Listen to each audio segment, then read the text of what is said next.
Olá, sejam todos bem-vindos a mais um episódio do podcast Na Base Delas. Eu tô aqui com a Paula e a Paula vai apresentar o nosso super convidado de hoje. Oi, pessoal, mais um episódio Na Base Delas Podcast. Hoje, um convidado muito especial, o nosso sempre presidenciável, o presidente que o Brasil merecia, Felipe Dávila. Muito obrigado, Paula. Seria bom, né? Porque você vê, tudo que eu falei aconteceu, né? Falei, vai ser um desastre eleger esse Lula aqui. Olha o que está acontecendo. Nossa, Perdemos a oportunidade de ter o melhor presidente do Brasil. Perdemos a oportunidade de ter pelo menos alguém bem melhor do que está lá na presidência hoje. Acabou a eleição, eu fiquei revoltada. Eu falava, o Brasil não merece mesmo Felipe Dávila, olha aí o que vocês escolheram. Quando aumenta alguma coisa, eu falo, olha aí, viu? Você sabe que eu recebo mensagem assim até hoje, né? Porque elas vão fazendo os cortes na rede social, a Jéssica e a Mel, e aí as pessoas mandam assim, tá vendo? Esse era o presidente que a gente precisava ter, não tem. O brasileiro não sabe votar. Eu falei, calma, gente. É por etapas que a gente vai vencendo essa grande batalha. Eu sou desse time aí, dos resultados com o voto do brasileiro. Mas, Felipe, conta pra gente um pouco, quem é o Felipe Dávila fora dos holofortes? É sempre uma pessoa apaixonada pelo Brasil, eu sempre sou. Aliás, quem se dedica à política... Se não é apaixonado, é malandro. Então, eu estou na categoria dos apaixonados. Porque eu sempre tenho um amor por esse país muito grande e vejo que esse país só desperdiça oportunidade porque não leva a política da maneira séria e da maneira virtuosa que precisa ser levada. Então, tem essa grande paixão pela política. E a paixão pela política me leva à paixão intelectual, que é outra grande paixão que eu tenho, né? Eu adoro escrever. Meu primeiro livro eu publiquei quando eu tinha 26 anos. Chamava Brasil, uma democracia em perigo. Todo mundo fala, nossa, como você é visionário. e eu já publiquei 11 livros, né? Agora já estou começando o 12º livro. Então, e o escrever para mim sempre é uma forma de ordenar as ideias, porque às vezes a gente tem muitas ideias, mas elas só ficam claras quando você começa a escrever. Então, escrever sempre para mim tem dois prazeres que eu adoro. O primeiro é o prazer da pesquisa. Eu adoro, é uma ótima desculpa para comprar um monte de livro e ficar pesquisando e indo a fundo nos assuntos. A segunda coisa é a disciplina da escrita. E a terceira é que a escrita é uma espécie de santuário, sabe? Você tem que estar quieto, você tem que estar isolado. Então, eu que gosto de jornalismo, quando você está nesse mundo do dia a dia da notícia, é muito fácil você ficar muito contaminado pelo clima do dia a dia. E aí você vai perdendo a capacidade de refletir sobre o futuro, olhar as coisas sob uma outra perspectiva. Então, esse negócio de reservar um tempo para esse santuário da escrita, da pesquisa, é uma coisa que eu sempre gostei muito e continuo cultivando. Outra coisa que eu sou apaixonado é família, né? Eu sou uma pessoa super família, eu gosto de estar com meus amigos, com a minha família perto, e então eu gasto muito tempo com a minha família. Então, eu digo assim, acho que o grande objetivo na vida é a gente não perder tempo, né? A gente se dedicar às coisas que a gente gosta. Então, no meu caso, é família, esporte, vida intelectual e política. Ô, Felipe, já que você acabou de falar em não perder tempo, como você dá conta de fazer tudo isso? Como que é essa rotina? Eu sou uma pessoa muito disciplinada, né, Paulo? Mas acho que eu não consigo dar conta de fazer tudo isso. Mas sabe, Nara, tem uma coisa que eu sempre falo. Sabe o que é? Quantos momentos na tua vida você perde tempo? Aquela conversa fiada, aquele programa de televisão terrível que você devia estar fazendo outra coisa, lendo um bom livro. A gente perde muito tempo. Então, se você for disciplinada com o seu tempo e não perder tempo com pessoa que não vale a pena conversar, então, tudo isso sobra tempo para as coisas importantes. Então, eu acho que a gente precisa ser muito disciplinado na gestão do tempo. Porque senão você desperdiça tempo. Então, quando você não acha tempo, é porque você está desperdiçando tempo com coisas que você não devia estar fazendo. Você devia estar gastando aquele tempo com outras coisas. E voltando um pouquinho, aquele Felipe lá atrás de 15, 16, 17 anos, ele imaginava o Felipe de hoje? Como que era e como que você chegou? Nossa, essa é uma boa pergunta, porque eu 15, 16, eu odiava a escola, eu era péssimo aluno, eu era expulso de tudo que era escola, mas eu já gostava de história, de filosofia, de música clássica, então eu era um bicho meio estranho, assim, na escola, né? Porque tudo que a escola tentava me ensinar, eu achava muito chato, quase que uma coisa para boçal, né? Assim, explica, faz bonitinho, quadradinho aqui. E eu estava pensando, nossa, além de filosofia, pensando em música, as coisas que eu gostava. Então, eu achava muito chato a escola. Então, o jeito que eu manifestava que eu não gostava era ser o aluno rebelde, né? Eu causava na sala de aula e tal. E isso mudou muito quando eu fui estudar nos Estados Unidos, né? Aí quando você chega nos Estados Unidos, você tem uma super escola, professores maravilhosos. Aí você fica fascinado, fala, nossa, agora eu tô aqui. Então eu comecei não só a gostar, mas como eu era muito fã de alguns professores, eu queria ser sempre o melhor da classe para não desapontá-los, entendeu? E aí começou uma história muito legal de o ensino em sintonia com as coisas que eu gosto. E isso foi tão importante porque me desafiou a enfrentar assuntos que eu não era tão bom. Por quê? Porque você está num ambiente que você se sente tão estimulado que aí você fala, tá bom, eu não sou tão bom de matemática, mas agora eu vou enfrentar esse negócio da matemática. Não é possível, pô. E aí você enfrentava, entendeu? Então, é muito legal quando você tem educação num ambiente que te estimula na parte intelectual, porque isso te permite te desafiar constantemente. Então, essa foi uma grande lição que eu aprendi do meu tempo de ensino médio, e aí eu levei isso para a faculdade e tal, aí eu mudou de destino. Outra coisa que eu sempre gostei, desde criança e jovem, é esporte, né? Sempre fui muito ligado ao esporte. Nessa época de 14, 15 anos eu já jogava polo aquático, eu era fã do polo aquático. Aí quando eu fui para os Estados Unidos, eu tive inclusive bolsa de estudo para fazer polo aquático na universidade nos Estados Unidos, então eu sempre levei o esporte muito a sério. Eu nunca fui daquele que gostava de fazer esporte para diversão, eu gostava de levar esporte competitivo. Então eu gostava dessas duas coisas muito, essa parte do esporte, depois mais tarde, com essa fase de 15, 16 anos que eu começo a descobrir a escola, o estudo como uma coisa legal. E aí o resto era aquela vida de 15 anos, amigo, festa, show, tal, essas coisas.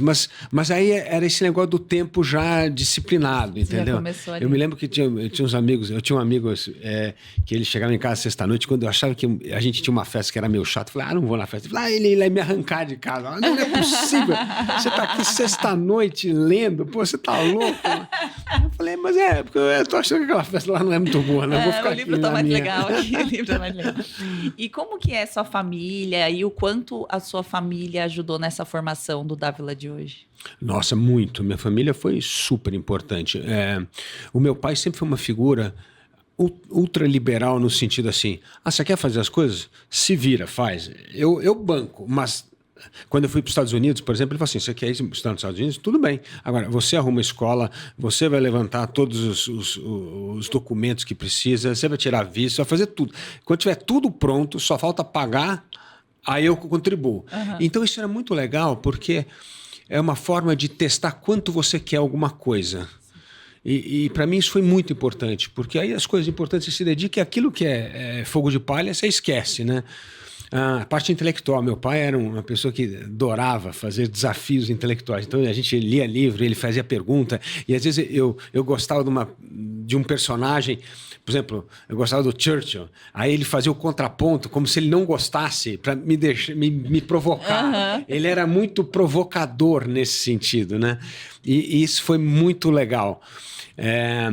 Depois, meus irmãos fui muito próximo sempre dos meus irmãos. O meu irmão Luiz Henrique foi sempre um parceiro. A gente só tem 1 ano e meio de diferença, então sempre parceiro de esporte, quase de gêmeos, viagem. né? 1 ano e 4 meses é nada, né? Difícil. E depois eu tenho um irmão mais temporão, que é o Frederico, que esse é também um irmão muito querido, que eu tenho muita afinidade com essa parte. Ele é apaixonado por política também. Então a gente tem um é a paixão mais do esporte, outro é a paixão com a política, mas são 2 irmãos que eu adoro, eu cultivo. Depois eu tenho muito apego também aos meus avós. Meus avós foram muito importantes na minha formação, porque meu avô foi deputado federal um tempão, era o melhor amigo do Ulisses Guimarães, então esse convívio rico da política em casa foi sempre uma coisa que me fascinou muito. Então era Ulisses, Fernando Henrique, toda essa turma, quando eu era criança eu já convivia. Então esse mundo da política foi muito atraído pelo meu avô João Pacheco Chaves. Para você já era comum. E depois com a Ana, a vinda da Ana, como que... Aí a gente já está em outro capítulo da vida, né? Aí a gente está com a Ana. É muito legal essa história, porque quando comecei a namorar a Ana, Quantos anos você tinha? Eu tinha 29. 29. Eu falei, ó, o negócio é o seguinte, eu não quero casar, então só sabe que eu namorar tudo bem, mas casar eu não quero saber de casar não, porque eu gosto da vida intelectual no campo sozinho, eu preciso da solidão, esse negócio de barulho de aspirador, casa não é muito o meu jeito de ser não. E ela dava risada e tal.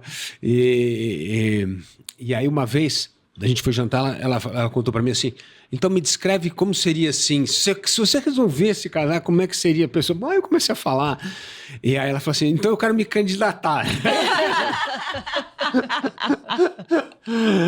e assim foi, e foi maravilhoso, né? Acho que a Ana é uma pessoa que me fez crescer muito como pessoa, porque a Ana tem muito um lado não só amoroso, mas um lado muito pragmático de ver as coisas, principalmente no mundo dos negócios.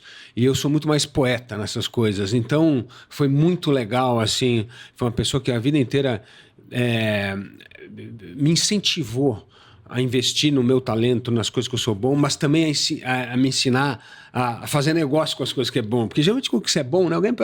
Eu me lembro uma vez, quando eu comecei a escrever artigo, ela falou assim, mas como é que você faz esse negócio de artigo? Eu falei, eu mando uns artigos lá, mas você não cobra? Eu falei, não, eu não cobro, não. Mas como você não cobra? Quanto tempo você gasta? Mas eu falo, mas isso aqui é um hobby para mim, eu adoro escrever. Não pode fazer artigo sem pagar, tem que fazer cobrar. Então ela foi muito legal comigo no sentido de como é que organiza as coisas. Não é porque você gosta de fazer uma coisa que você faz com facilidade que aquilo não tem valor. E ela sempre falava, se você não cobra é porque as pessoas não vão ver valor naquilo que você está fazendo. Então foi uma coisa muito importante para mim. A Ana foi sempre... Eu admirei muito a Ana nesse lado.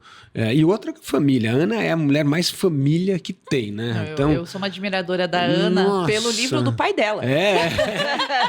Porque eu li o livro do pai dela, achando que era o foco nele, não. O meu foco ficou todo ele falando sobre ela. Ela é incrível, ela é a família total. Eu brinco, eu chamo a Ana de a torre de controle no aeroporto, sabe?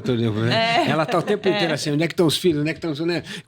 Quando ela viaja, ela me liga e fala assim, onde é que estão os nossos filhos? Eu falei, não tenho a menor ideia. Ela, como não tem a menor ideia? Você não liga?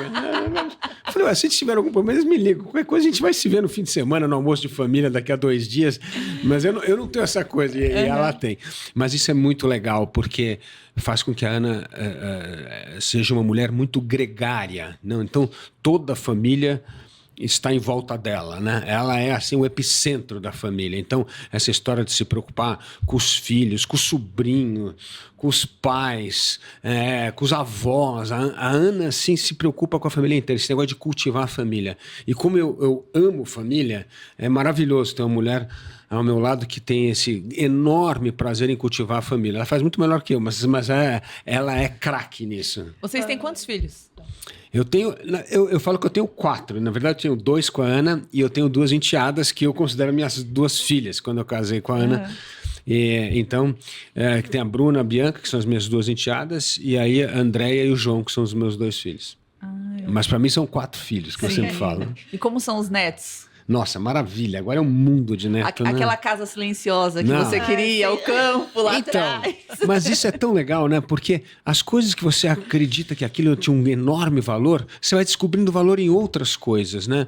Então hoje eu amo família, eu gosto de estar em convívio com a família, abro mão da parte intelectual para estar com a família e com prazer.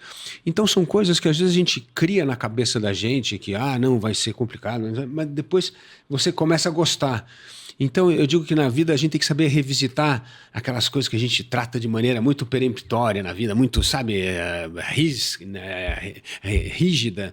A gente tem que saber revisitar essas coisas. E isso é que faz a gente crescer, se divertir e ser mais leve na vida. Porque senão a vida vai ficar... Se a gente é muito cheio de regra e muito apegado àquelas regras como se fossem mantras inegociáveis, você acaba ficando chato e ranzinza, né? Então...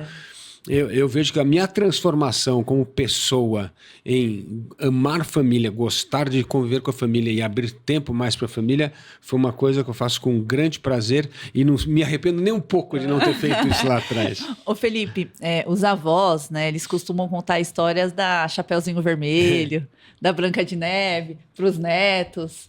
Que tipo de história você conta para os seus netos? Para os netos e para os filhos. E pros filhos. Eu sempre brinco, porque a Ana é muito muito criativa em contar história. Aliás, as crianças pedem para ela, e não só pedem para contar história, mas fala quais são os ingredientes que tem que ter na história. Ó, tem que ter bruxo, tem que ter cobra, tem que ter lobo mau, tem que ter floresta. E ela tem que ficar criando história em cima disso, né?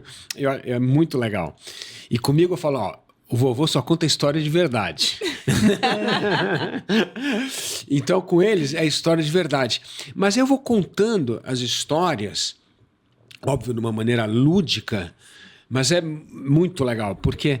Então, aí eu conto o descobrimento do Brasil, Dom Pedro II, Dom Pedro I, como é que é. Eu fico contando os nossos personagens, porque eu acho muito importante a gente criar uma cultura da nossa história para as pessoas, as nossas gerações novas, para entender as nossas raízes, de onde a gente vem. E toda a história é fascinante, você sabe contar. Então, quando a gente viaja, meus filhos ficam encantados quando eu fico contando história para eles, meus netos, porque eu conto, a gente para nos lugares e fala, nossa, esse lugar aqui aconteceu isso, esse personagem. Eu vou contando uma história como se fosse uma história de criança. Então, eu sempre fui da história de verdade. Eu nunca gostei de ficar contando história de mentirinha. E com meus filhos, eles eram crianças, a gente levava para a escola, eu contava as histórias, e aí no carro, quando eu os levava para a escola, eu fazia o jogo do adivinha. Então eu falava assim, adivinha quem falou independência ou morte? Aí eles tinham que falar assim, adivinha quem pintou o teto da Capela Sistina? Aí tinha que falar, Michelangelo. Então eu contava várias histórias e eu fazia essa brincadeira do adivinha no carro. E eles amavam essa história dessa brincadeira do adivinha. Então isso é um jeito gostoso de ir contando a história do país, do mundo, das coisas legais. Sem ser aquela coisa que vai aprender na escola da maneira mais chata. Vamos abrir aqui a linha do tempo e ficar falando um monte de personagem de uma forma sem contar a história, sem contar as coisas como elas são, né? E aprender de forma lúdica é muito mais gostoso. Muito né? mais gostoso. Você guarda, lembra, conta depois para outra pessoa. Muito mais gostoso. Quando a primeira vez que eu ouvi essa história sua, eu falei, por que ninguém faz isso? Por que a gente fica... O lobo mau fica soprando a casinha do porquinho? Tem história muito mais fascinante. Por que a gente não, né? E é uma história que contaram pra gente lá e a gente grava até hoje. Então, se lá atrás tivessem contado toda a história desse formato, hoje a mente do brasileiro estaria bem melhor. É verdade. Conheceria a história. Conheceria a história. Então, por exemplo, eu tenho netos hoje de 5, 6 anos, né? Então, por exemplo, eu pego meus netos e falo assim, você sabe quem foi, mostro uma foto do rei do Brasil, esse aqui foi o rei do Brasil, o imperador Dom Pedro II. Ó, quando ele tinha idade de vocês, olha que coisa ruim que aconteceu. A mãe dele morreu e o pai foi morar em outro país e deixou ele morando sozinho no Brasil com as babás. Aí, nossa, mas que triste essa história. Geralmente a história do rei, aquela história bela. Eu falei, pois mas esse rei tornou-se um rei maravilhoso. Aí eu vou contando a história. Então, eu tento sempre pegar um gancho da realidade deles para introduzir a história. Uhum. E mostrar que, não, o rei de verdade não é conde de fada, a vida é dura, tem que estudar, tem que se preparar. Depois ele foi rei do Brasil. Então, é muito legal quando você faz esses ganchos com as crianças. Que legal. Ô, Felipe, antes da gente entrar assim, em política, CLP, eu já vi alguns vídeos seus falando sobre estoicismo. Fala pra gente um pouco como você conheceu o estoicismo, como você coloca no seu dia a dia, o que é. Muito bom. Uma das coisas que eu mais gosto de estudar é filosofia. E quando eu comecei a estudar filosofia, eu adorei os estoicos, porque os estoicos têm 2 conceitos que eu adoro. Primeiro, a gente tem que ser muito bom nas coisas que nós controlamos. O que nós controlamos? Eu controlo meu tempo, eu controlo o que eu quero fazer, eu controlo o que eu vou escrever, eu controlo o que eu vou falar. E nós temos de ser muito condescendente com as coisas que nós não controlamos. A gente não controla o que vai acontecer com a política em 2026. A gente não controla o que vai acontecer com os nossos candidatos do Partido Novo. Então tem coisas que não controla. E os estoicos falam uma coisa muito interessante. Quando você fica angustiado pelas coisas que você não controla, isso é desesperador, porque você não tem como mudar. Então, na vida, a gente tem que saber distinguir o que são as coisas que a gente controla e o que a gente não controla. E tentar mudar a realidade por meio daquilo que a gente controla e não se apavorar com as coisas que a gente não controla. E eu acho que esse é um conceito filosófico muito importante, porque você pega o Brasil numa situação dramática que está, não dá para você mudar tudo. Mas o que eu consigo mudar na minha realidade? O que eu consigo mudar com as minhas atitudes? Então, isso dá uma certa calma no momento de crise. Eu digo que o estoicismo é a melhor filosofia em tempo de crise, porque você consegue discernir entre as coisas que você pode realmente ter um impacto em mudar e aquelas que você não tem. E não adianta você ficar desesperado com isso. Então, mesmo disputando a eleição, é aquilo lá, pô, olha, a gente vai colocar o nosso nome, mas se o nosso nome não ganhou, mas você não vai ficar desesperado porque ganhou ou perdeu. Então, o estoicismo tem, para mim, esse é um grande valor. O estoicismo também tem essa enorme disciplina, né? Você se dedicar às coisas que você pode transformar e não perder tempo com as coisas que você não pode transformar. Então, e é interessante que os estadistas que gostavam do estoicismo eram todos estadistas de tempo de crise. Então, Cícero, na República Romana, né, lutava pela República quando, na verdade, vinha vindo um movimento do Império, que, na verdade, era um movimento de um ditador, né, como que era o caso do Império Romano no começo, e não mais da República, do Senado. Depois veio Marco Aurélio, que era um imperador que estava defendendo a fronteira no Império, em guerras, praticamente vivia em acampamentos militares defendendo o império a vida inteira. Então é muito legal ver como que essas pessoas, nesse momento sob fogo cruzado, têm serenidade, tranquilidade, aceitam as coisas e tem uma coisa espiritual muito forte, né? O estoicismo tem uma coisa que vai aparecer muito no cristianismo, que é a história que Deus tem um master plan e a gente só enxerga um pedacinho desse master plan. Então não adianta ficar desesperado, a gente tem que estar aqui fazendo a nossa parte. Então, essa história da transcendência, com uma filosofia que faz você enfrentar os momentos difíceis com serenidade, sabedoria, equilíbrio, sempre teve um apelo muito forte para mim.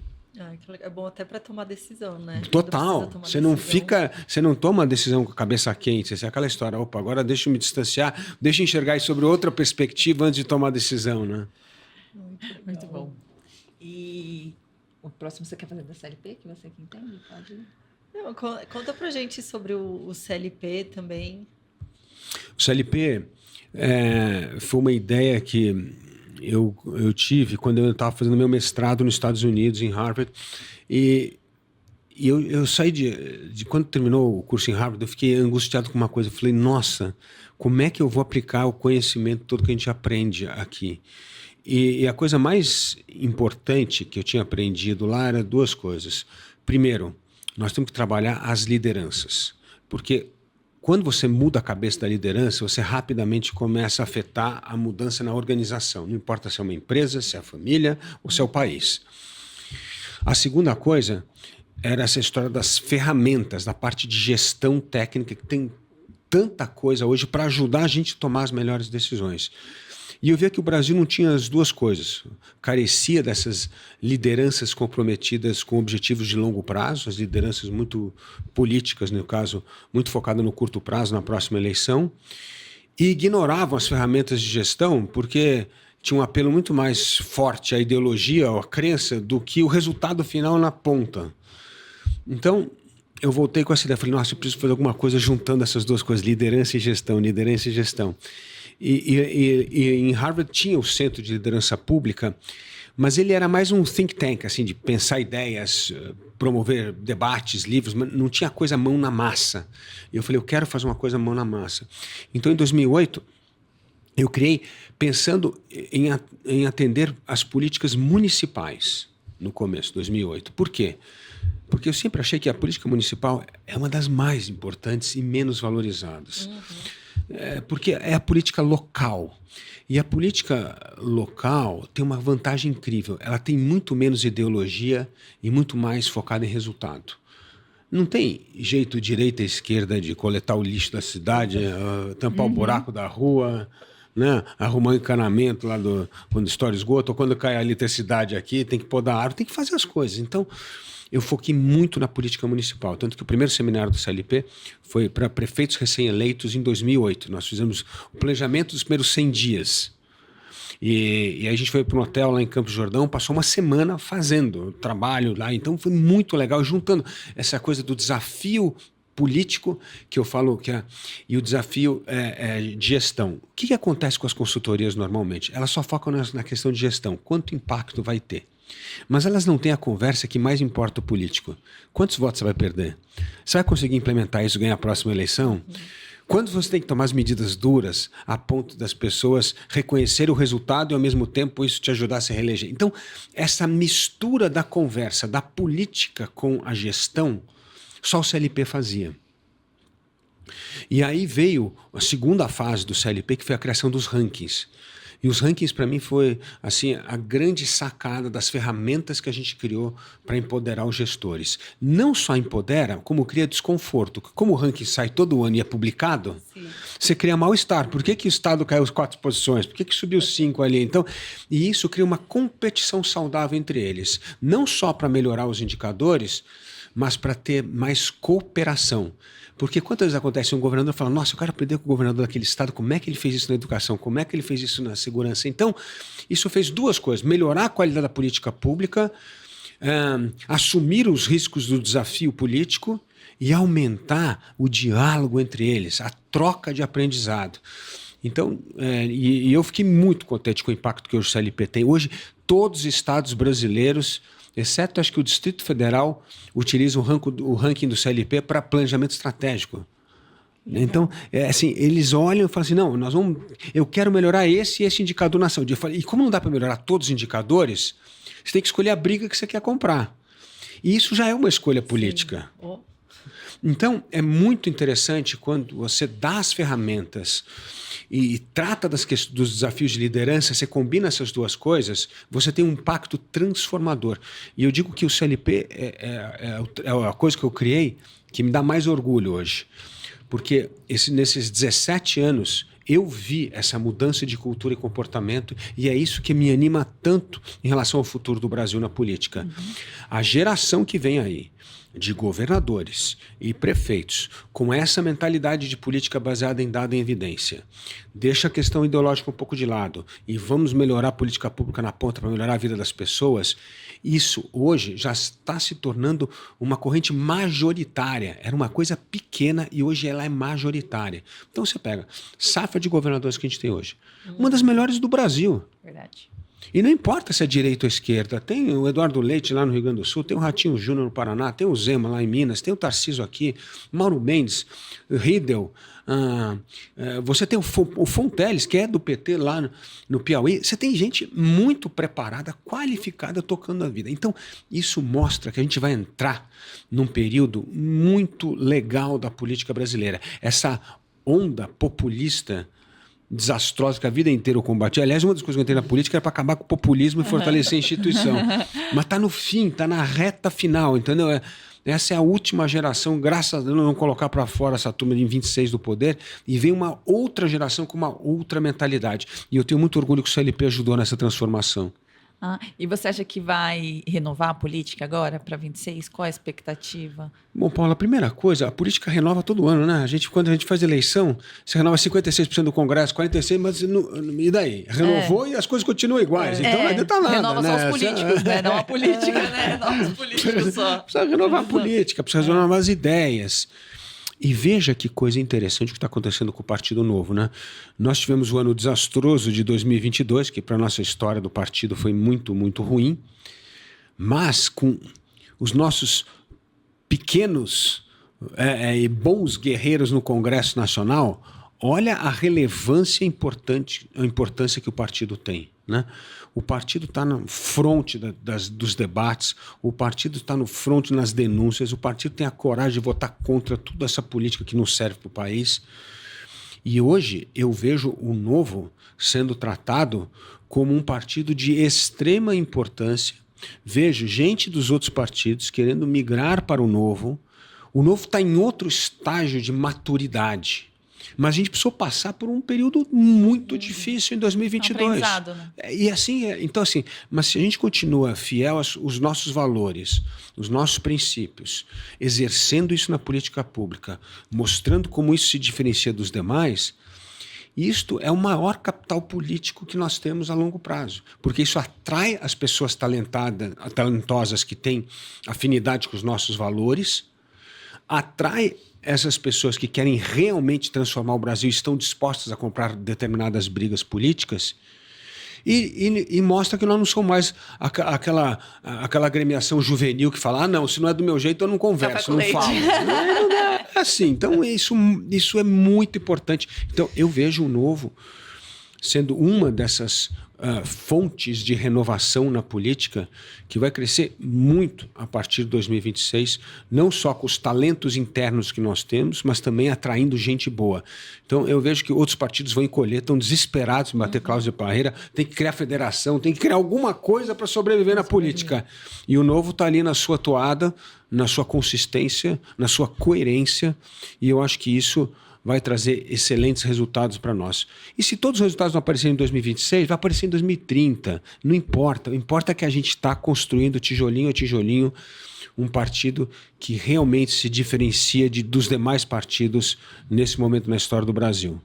E você fala sobre atrair, que o Novo vai atrair pessoas. E hoje, acho que na política em geral, a gente está com uma dificuldade enorme em atrair mais mulheres para a política. O Novo, nós sabemos que nós temos umas mulheres incríveis, né? A nossa maioria, Adriana Ventura, Marina, Cris, nossa vereadora é mulher, nossa deputada é mulher.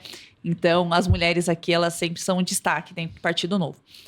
Mas continua aquela dificuldade em atrair mais mulheres, porque como a gente já sabe, a força que a mulher tem, né? A capacidade que a mulher tem de gerenciar um estado, de estar lá no Congresso. Como que a gente faz isso hoje para atrair mais mulheres, para passar essa confiança e mostrar para elas que elas são capazes? A gente já mostra as nossas, mas está bem difícil, para te falar a verdade. Bom, primeiro nisso mostra como o Novo já se diferencia dos demais partidos, né? Você conversa com gente dos partidos assim, nossa, preciso a minha cota de mulher, meus 30%, caça mulher na rua, no ponto de ônibus, qualquer lugar para ser candidato, né? A gente não.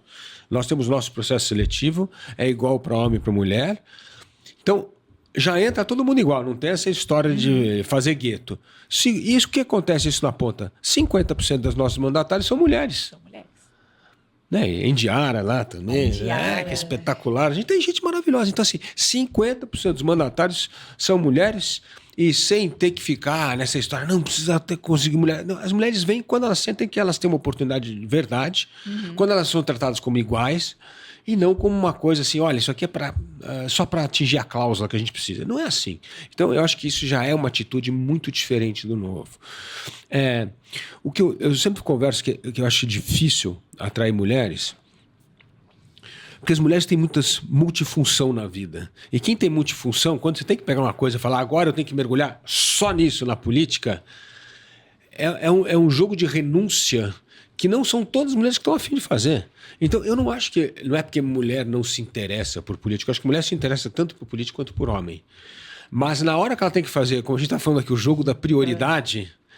É duro. Então, são mulheres ou que estão com começo de vida ou que já estão com a vida consolidada que vão conseguir entrar para isso. Não é assim todo mundo que vai. Então, acho que o grande desafio que a gente tem é como atrair as mulheres para entrar na política e tentar conciliar com as coisas que é importante para elas. Porque senão vai ser difícil mesmo. Eu acho que esse é o ponto. Então, eu acho que primeiro precisa mudar a dinâmica da família em casa, né? Tem que ser uma mulher que fala que quer entrar na política, tem que chegar pro maridão e falar, ó, tem que ajudar mais aqui, porque senão eu não consigo fazer campanha, não consigo me posicionar nisso aqui, né? Então eu acho que tem que começar a dividir mais igualitariamente as tarefas em casa para que esse espaço para a mulher queira entrar para a política, que ela tenha. Porque senão ela vai ficar angustiada. Eu fico pensando, se a Ana fosse falar assim, eu quero ser política. Ela fala assim, não, você não tem esse rigor que eu tenho da torre de controle com a família. Aqui eu não vou para a política porque eu não vou deixar você fazer isso aqui. Quando eu vou chegar aqui, as crianças não vão estar aqui. Não sei, bom, então, é uma história que a gente tem que tentar trazer um certo conforto que você pode ir. E aí, de novo, o apoio da mulher na candidatura. Quando eu decidi ser candidato, foi o oposto. A Ana chegou e falou assim, não, vai que eu seguro o rojão aqui e tal. Então, precisa ter essa posição inversamente. Quando for a vez da mulher, o homem saber que ele vai ter que assumir mais. Então, eu acho que a gente tem que talvez fazer um trabalho, quando encontrarmos mulheres que estão dispostas a entrar na política, a conversa tem que ser assim, o que a gente tem que fazer para se sentir confortável para você entrar na política? Talvez seja uma coisa para conversar melhor com o patrão, talvez seja uma coisa para conversar melhor com o marido, talvez tenha que chamar a família e os filhos e falar, gente, agora, ó, vai mudar. Mas se a gente ignorar o custo pessoal para entrar na política, vai ser difícil recrutar mais mulheres. E a gente não trata desse tema. Eu conversei com várias mulheres que iam ser candidatas. E todas aquelas apaixonadas pela política, mas falaram assim, putz, mas você sabe, quando eu penso que eu vou abrir mão, putz, eu estou acabando minha pós-graduação, eu estou com um filho pequeno, eu estou com assim, não sei o quê. Então, não é porque elas não fazem o que elas não gostam, é porque elas não querem abrir mão de outras coisas que elas importam da mesma maneira como a política. Então, eu acho que a gente tem que ter um trabalho muito importante de backstage, assim, tá bom, e às vezes você vai chegar e falar, puxa, realmente você está num período da sua vida que não dá para entrar. Mas muitas vezes é reacomodar as coisas. E reacomodar as coisas é uma conversa do grupo, é do partido, com a pessoa, com a família, com todo mundo, porque senão a gente vai deixar de lado muitas mulheres talentosas que poderiam estar exercendo papel na política e não fazem porque não querem abrir mão de outras coisas importantes na vida delas.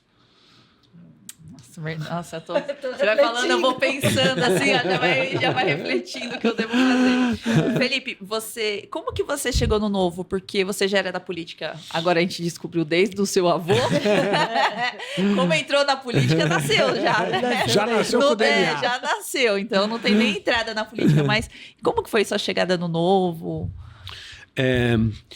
Foi muito interessante a minha chegada no Novo. Bom, primeiro, eu me lembro quando o João Amoedo veio conversar comigo que ele queria criar um partido político lá atrás. Eu falei, mas João, para criar um partido político, que coisa complicada. Por que não pega uma dessas legendas pequenas, a gente entra, assume e muda, né? Ainda mais você quer começar um partido do zero com ideias liberais. Eu falei, nossa, esse negócio aqui vai demorar para pegar atração.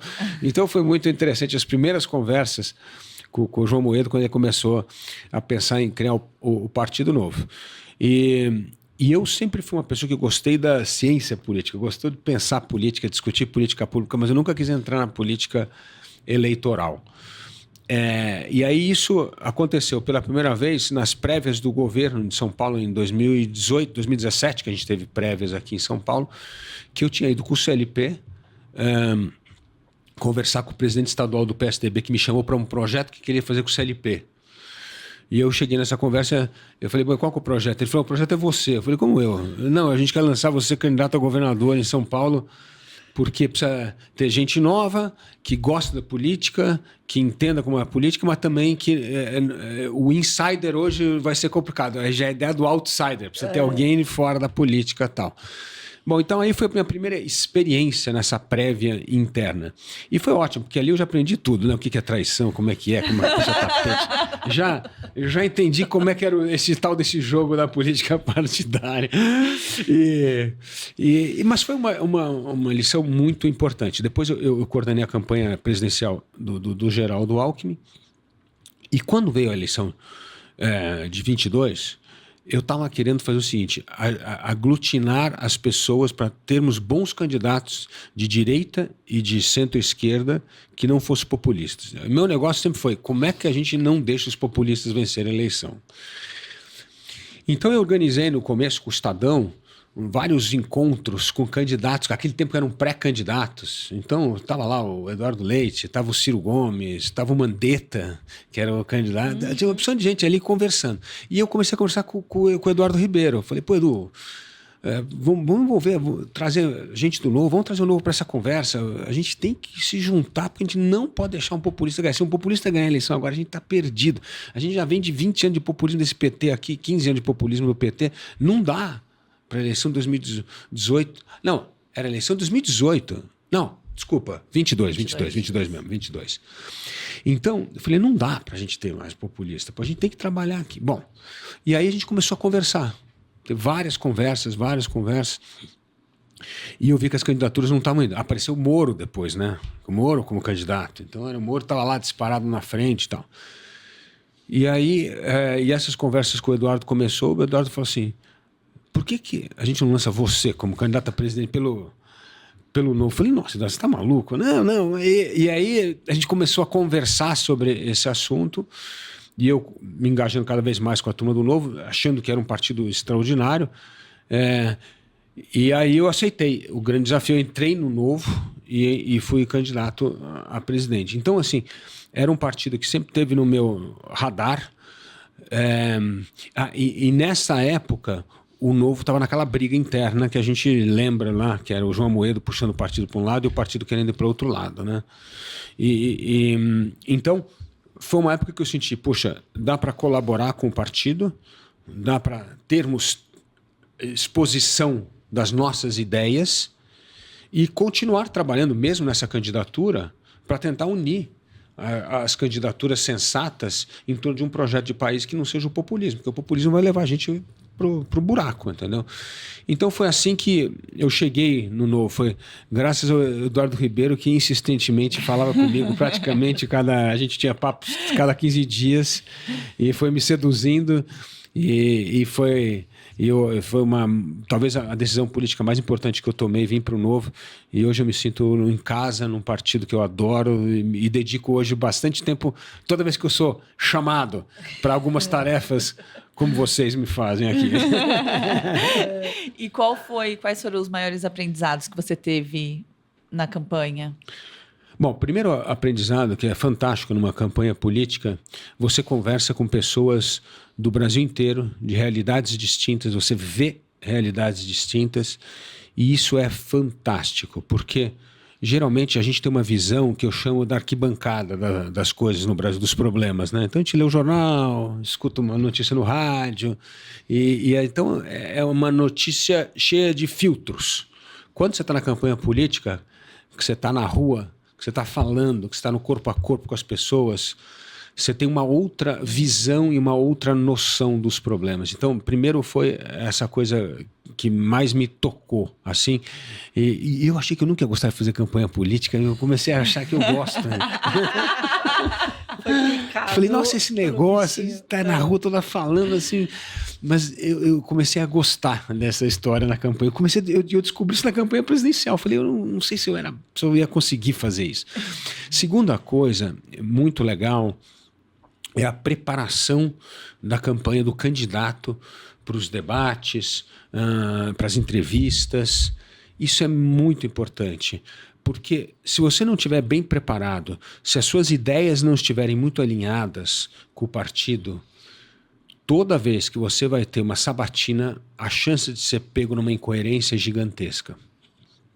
E uma das coisas mais legais nessa campanha é como nós fomos coerentes desde o dia 1. Por quê? Porque as ideias estavam em sintonia com as propostas. A gente não estava fazendo uma proposta para impressionar ninguém. A gente estava falando uma proposta que tem a ver com os valores que a gente acha importante para o Brasil na política. Então, isso faz com que você escape de muitas cascas de banana que todo mundo tenta jogar numa campanha e que você acaba caindo quando há o que eu chamo da assimetria entre o que você fala e faz e o que você acredita. E facilmente essas coisas vão aparecer numa outra resposta de bate-pronto, vai sair. Então, essa coerência foi muito importante, que a gente manteve até o fim. Nós defendemos as nossas ideias, as nossas propostas.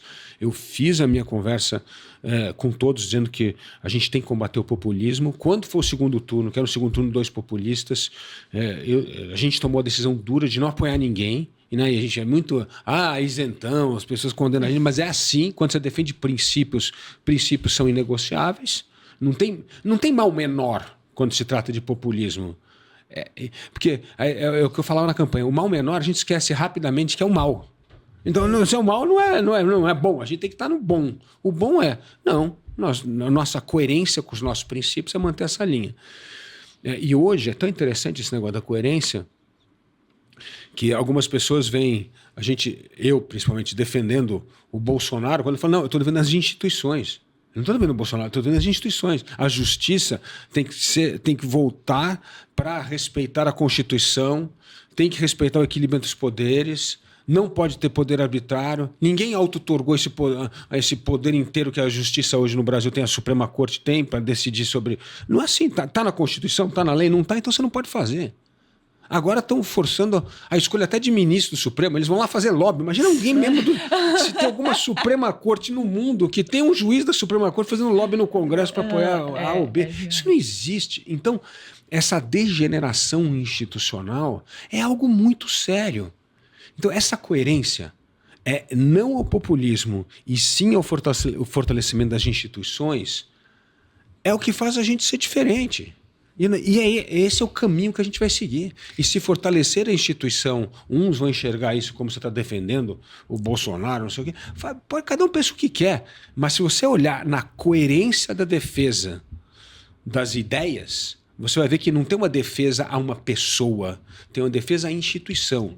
E hoje, se a minha briga em 22 foi contra o populismo, a minha briga hoje é contra o autoritarismo e a arbitrariedade que existem desses que exercem o poder, que estão usurpando do poder que exercem, porque aquilo que eles estão fazendo não está no job description deles e não está na Constituição brasileira e não está na lei. Então está errado. Só na mente deles. Então está só na cabeça deles. Então, voluntarismo, não importa se é da instituição ou se é do populismo, é péssimo, enfraquece as instituições. E isso abre um buraco das pessoas que começam a desconfiar das virtudes da liberdade e da democracia, que são duas coisas sagradas para nós do Partido Novo. E da justiça. E da justiça. Então não tem Estado de Direito, não tem liberdade e não tem democracia. É todo o mundo que a gente não quer do Partido Novo. Então a gente tem que lutar para preservar esses ideais.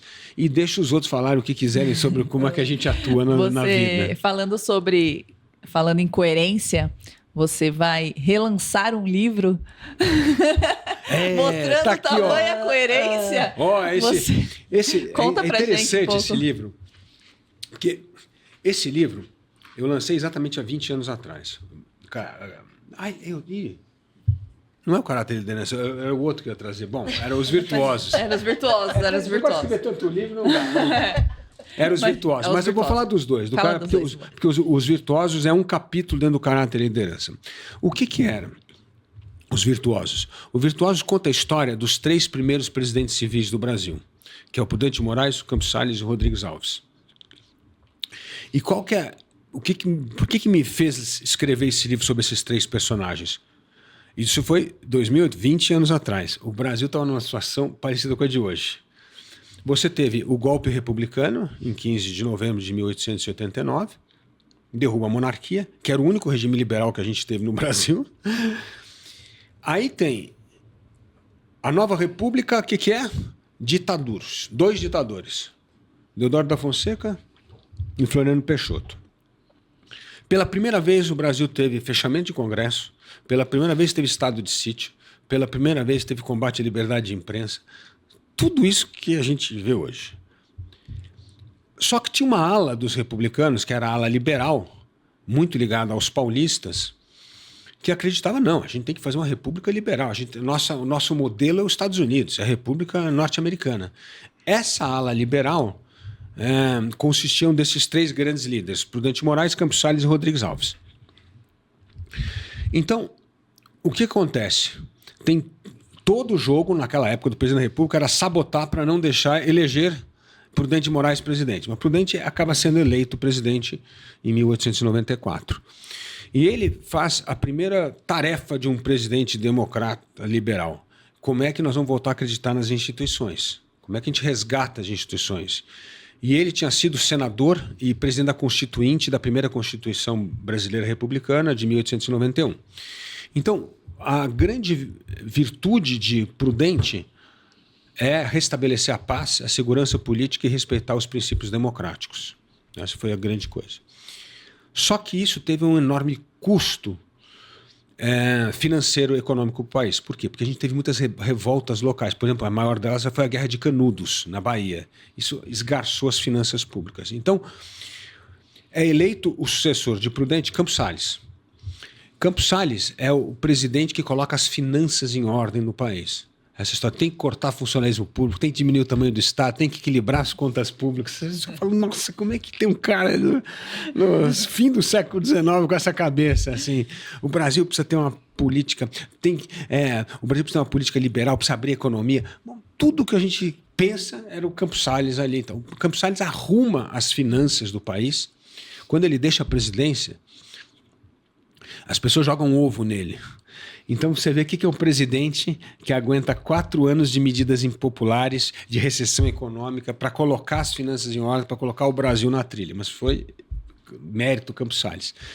E aí vem Rodrigues Alves, que é o presidente que pega o melhor dos dois mundos, né? Um país sanado politicamente, uma república liberal, com as finanças públicas em ordem, e ele é o grande presidente da volta do crescimento econômico e certamente escolheu um dos ministérios mais brilhantes do mundo, entre eles o ministro das Relações Exteriores, que era o Barão do Rio Branco, que resolveu todas as questões fronteiriças do Brasil por meio pacífico, só usando o mapa e usando a diplomacia e mostrando onde é que era a fronteira, cada coisa, que é um feito extraordinário na nossa vida política, que ninguém dá a menor bola, nenhum país conseguiu resolver as questões fronteiriças sem guerra.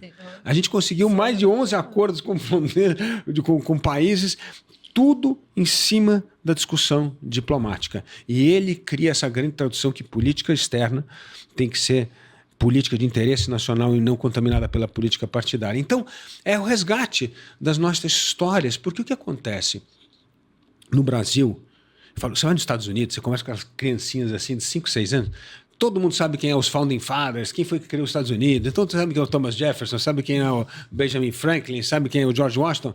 Aqui você pergunta, quem são os Founding Fathers, quem são os pais fundadores do Brasil, quem são os... Ninguém sabe nada.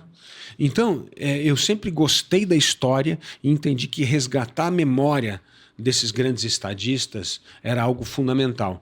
Então, o Caráter e Liderança é o outro livro que aumenta. Então, além desses 3, tem outros estadistas que eu trato o José Bonifácio, que é uma figura incrível, que se tivesse prêmio Nobel naquela época, ele ia ser o prêmio Nobel da ciência naquela época dele, era um cara inacreditável, né? Uma cultura incrível.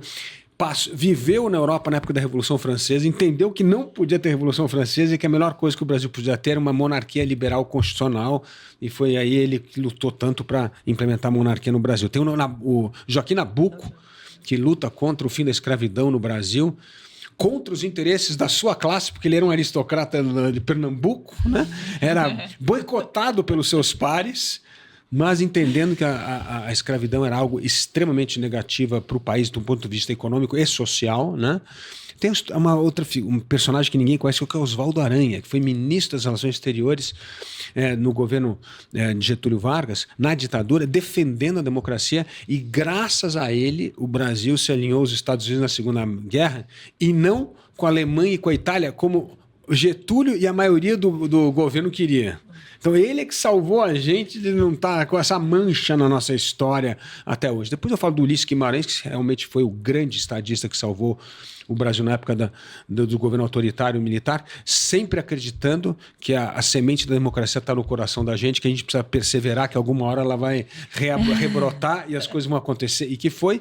E depois o Fernando Henrique, que certamente foi um grande estadista. Foi o cara que colocou não só o fortalecimento das instituições, mas fez, e que eu acho que uma das maiores virtudes do Fernando Henrique, ele fez coisas que ele não acreditava.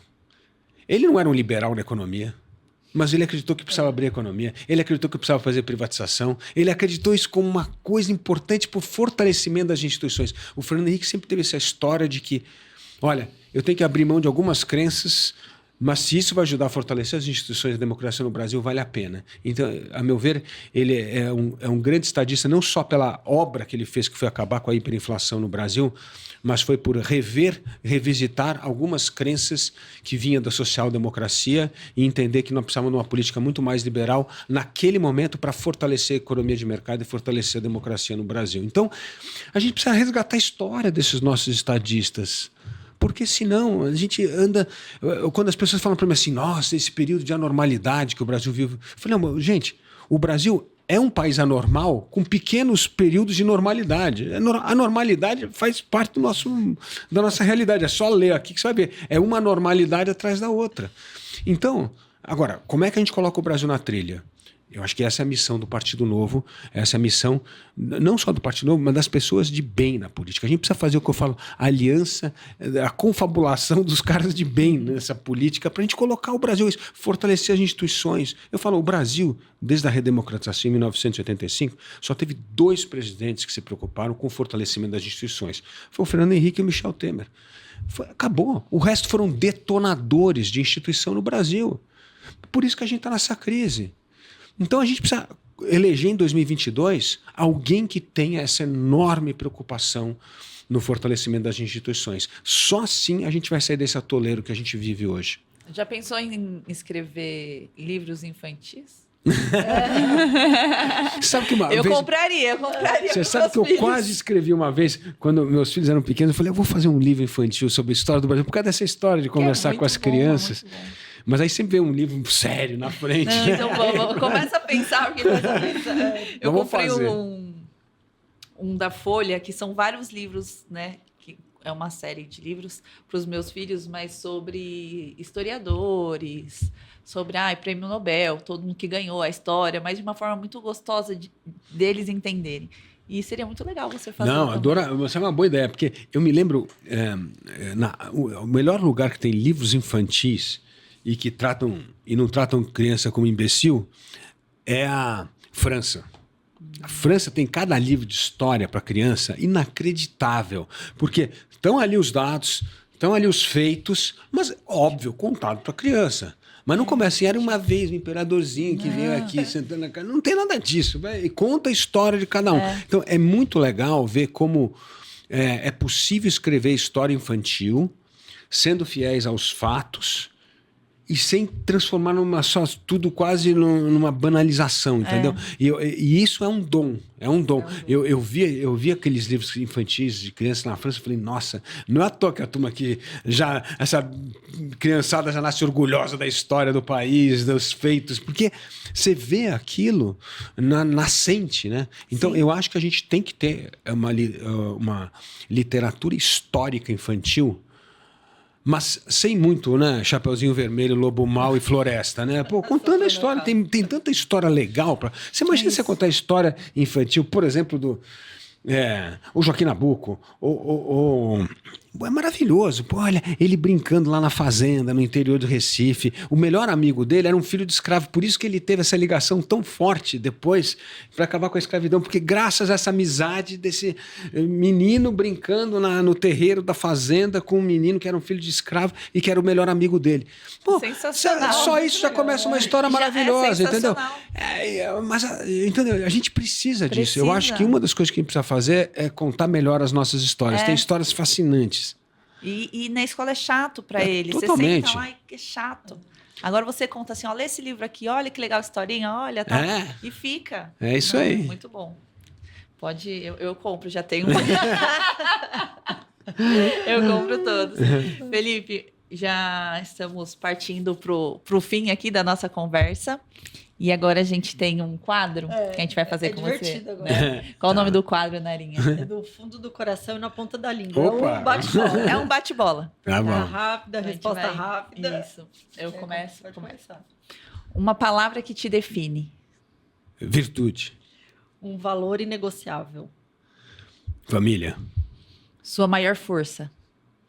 Perseverança. Seu maior desafio pessoal.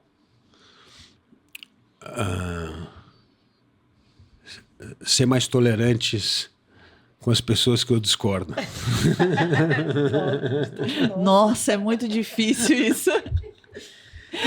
Estoicismo é? Estoicismo é a melhor filosofia para atravessar crises. Um filósofo que te inspira. Aristóteles. Legal. Razão ou emoção? Razão. Brasil em uma palavra. Sonho. O que mais te preocupa no país hoje? Populismo. E o que mais te dá esperança no Brasil? A nova geração de políticos. Uma lei que você gostaria de ver aprovada? A lei do Capistrano de Abreu, que dizia o seguinte: é preciso ter vergonha, todos os outros artigos estão revogados, né? Muito bom. Uma mudança urgente. Fortalecimento das instituições e a reforma do Supremo Tribunal Federal. Política é? Política é a arte de fazer o bem para as pessoas e para a comunidade, para o país que a gente vive. O maior erro da nossa cultura política. Acreditar na ilusão do populismo. Liderar é? Liderar é promover mudança de cultura e comportamento. Por isso que é difícil e impopular. Uma qualidade essencial de um líder público. Visão de longo prazo e determinação de lutar por ela. Um livro que mudou sua vida? Nossa, aí são tantos que eu vou ter que escolher um. Mas um que eu vou dizer que chama Sobre o Dever, de Cícero. Um hábito que te mantém centrado. Rezar e fazer esporte. Uma qualidade essencial de um líder público. Caráter. Me perdi. Peraí. Um lugar onde você recarrega as energias. Meu santuário é o campo. Ai, que delícia. CLP ou Academia de Filosofia? CLP. Debate ou artigo escrito? Debate. Conversa profunda ou resposta objetiva? Conversa profunda. Uma comunicação direta ou diplomática? Depende da circunstância. Depende da circunstância. Mas eu sempre acho que a conversa direta é essencial. Otimismo racional ou realismo crítico? Não, otimismo racional. Eu sou um otimista inveterado. O Brasil que você deseja construir pode ser definido como? Um Brasil onde reine a liberdade, a meritocracia e a oportunidade para todos. Muito bom. Muito bom. Felipe, chegamos ao fim. Queria agradecer Muito obrigado, seu Paula, tempo. Nara. Nós delícia sabemos estar o quanto é valioso e escasso o seu tempo. Então, muito obrigada por estar no Novo, por estar aqui no Na Base Delas. E, mais uma vez, Muito obrigado. sinta o meu coração por não ter o nosso presidente, Felipe Dávila. Obrigado, Paulo. Obrigado, Nara. Um prazer estar aqui com vocês. Obrigada. Se quiser deixar suas considerações finais, perspectiva de Brasil, suas redes sociais, né, o pessoal te seguir. Olha, a consideração final é a seguinte: todo mundo arregaça a manga, trabalhar em 26 para a gente tirar o PT e o Lula do poder. É a única coisa que tem que preocupar em 26. Ah, tem aniversário do meu filho, viagem de bicicleta. Não, esquece tudo. 26 é foco. É uma eleição determinante para o futuro do Brasil, para o futuro dos nossos filhos, dos nossos netos, das próximas gerações. As próximas gerações vão cobrar a gente o que a gente fez em 2026. Se a gente foi para a praia ou se a gente lutou pelo Brasil. Então, ó, está na hora de lutar pelo Brasil, porque é uma eleição essencial para um país livre e democrático como todos nós sonhamos. Obrigada. Muito obrigada.